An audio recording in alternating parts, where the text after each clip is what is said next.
Sir, ang sinasabing detalye nangyayari daw po yung pang-aabuso ko minsan doon pa mismo sa loob ng eskwelahan. Totoo ba ito?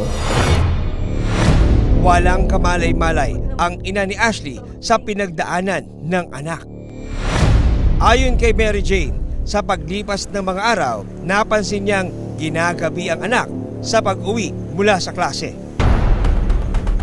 Ashley, ano po?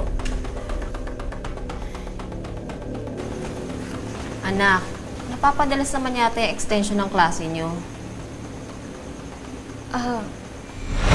May hinahabol po kasing lesson.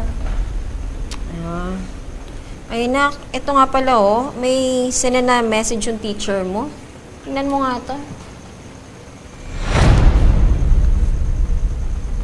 Ano ba yan? Malay, baka na wrong send po. Ano naman yung teacher mo? Magpapalit lang po muna ako. Sige, bilisan mo't kakain na tayo, Nag-text siya sa akin.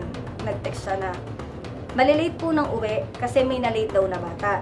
So, na-move yung oras ng start, so mamumove yung end ng class. Pero, nagtaka ako, okay na ba ako?